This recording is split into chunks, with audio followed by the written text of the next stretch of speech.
আজকে আমার আব্বা বাজার থেকে কী কী নিয়ে আসছে সেটাই আমি তোমাদের সাথে শেয়ার করব আর সেটাই আমি তোমাদেরকে দেখাবো বন্ধুরা। এই দেখো, শুরুতেই 1 কেজি পেঁয়াজ নিয়ে আসছে। আর তারপর দেখি কী নিয়ে আসছে এই তো 4টা পেয়ারা। পেয়ারা আমি খেতে চাইছিলাম, এর জন্য আমার জন্য পেয়ারা নিয়ে আসছে। এই পেয়ারাগুলো অনেক মিষ্টি। আর এখানে নিয়ে আসছে মানে ঢ্যাঁড়স না করলা, ঢ্যাঁড়স মনে হয় যত সম্ভব।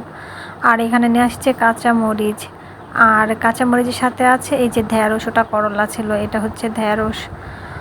আর সবগুলোই আমার অনেক পছন্দের সবজি। আর এখানে আছে কাটা পাঙ্গাস মাছ। তো পাঙ্গাস মাছটা আমার পছন্দ, সবজি বাজারগুলো আমার পছন্দ, সবগুলো যাই হোক আমার মন মতো বাজার করা হয়েছে, মন মতো বাজার নিয়ে আসছে। আর এখানে নিয়ে আসছে টোস্ট বিস্কুট চা দিয়ে খাওয়ার জন্য। এই টোস্টটাও কিন্তু আমার খেতে ভালো লাগে। তো আব্বাকে যা যা বলছিলাম তাই তাই সবগুলোই নিয়ে আসছে। এখন এই বাজারগুলো আমি সুন্দরভাবে তুলে রেখে দিব, আর সুন্দরভাবে রান্নার জন্য সব কিছু আয়োজন করে কেটে কুটে নিতে এখন বসবো। তো আমি বাজারগুলো সুন্দর করে তুলে রাখলাম, এখন দেখি বাকিটা কী করা যায় সেটা আপনাদের সাথে শেয়ার করব। মাছগুলো এখানে সুন্দরভাবে ধুয়ে নিছি, আর করলাগুলো সুন্দরভাবে নিছি ভাজি করার জন্য। আলু দিয়ে পেঁয়াজ দিয়ে করলা ভাজি করব, আর মাছটাও ভুনা করব। আজকের খাওয়া কিন্তু একদম জমে যাবে, জমে দই, এত সুন্দর খাবার কি আর বলবো, সেই স্বাদ হবে খেতে। আর এখানে কিন্তু করলা নিয়ে নিচ্ছি, করলাগুলো কিন্তু সুন্দরভাবে আমি ভাজি কেটে নেব। তো করলা ভাজি কাটতে গিয়ে কিন্তু অনেক সাবধানেই কাটতে হচ্ছে, বটিতে খুব একটা ধার নাই, আবার করলার মধ্যে কিন্তু অনেক নষ্ট করলা, পোকা ধরা করলা, এর জন্য দেখে শুনে ভালোভাবে ধীরে সুস্থেই কিন্তু কাটছি। আমার মা পাশে থেকে বলছে শুধু অত জোরে জোরে ঘ্যাচ ঘ্যাচ করে কাটিস না, দেখে শুনে কিন্তু কাটিস। তো আমি আবার বলছি যে হ্যাঁ দেখে শুনে কাটবো। আর করলার মধ্যে একটা আলুও দিয়ে দিব, একটা হোক দুইটা হোক আলু দিয়ে দিব।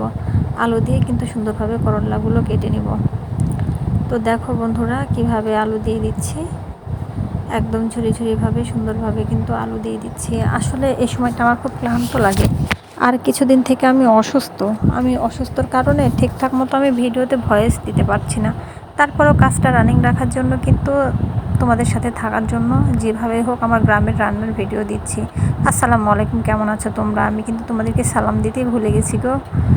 আশা করি তোমরা ভালো আছো। আলহামদুলিল্লাহ আমিও ভালো আছি। এদিকে আমার মাও অসুস্থ, আমার মা দেখো টুলে বসে পেঁয়াজ কাটছে কীভাবে, কত কষ্ট করে। আমার মায়েরও সমস্যা, আমারও সমস্যা, কি আর করব, কিছু করার নেই।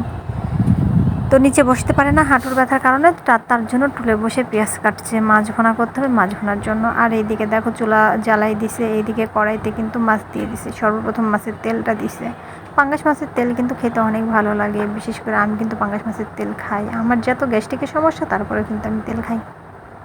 আর এইদিকে কড়াইতে পেঁয়াজ দিয়ে দিছে, আর এদিকে দেখো মাছ ভেজে রেখে দিছে। এখন এই ভাজা মাছ মানে পেঁয়াজ দিয়ে সুন্দরভাবে কিন্তু ভুনা করা হবে। আমরা মানুষ কিন্তু 3 জনের মাছ রান্না করছে, এতগুলো মাছ কি। এই তো আদা রসুন দিয়ে দিল, পেঁয়াজের মধ্যে ঝালের গুঁড়া দিয়ে দিল, মরিচের লবণ দিয়ে দিল পরিমাণ মতো, মরিচের গুঁড়া দিয়ে দিল, সব দিয়ে দিল, দিয়ে এখন এটা সুন্দরভাবে মশলাটা ভুনে নেবে। মশলা ভুনা হয়ে গেলে তারপর ওর মধ্যে মাছ দিয়ে দিবে। তো তরকারির স্বাদই কিন্তু মশলাতে, মশলা যদি ভালোভাবে ভুনা না হয় তাহলে কিন্তু সেই তরকারির স্বাদ লাগে না। আর এই তো মশলাটা লাল হয়ে যাচ্ছিলো, তার জন্য মা পানি ঢেলে দিছে। এখন সুন্দরভাবে দেখো মশলার কালারটা কত সুন্দর আসছে, দেখে মন চাইছে যে মাছ দিয়ে এই তরকারি রান্না করলে, ভুনা করলে খেতে কিন্তু অনেক স্বাদ হবে, অনেক মজা হবে। তো আজকে শুধু মাছ দিয়ে।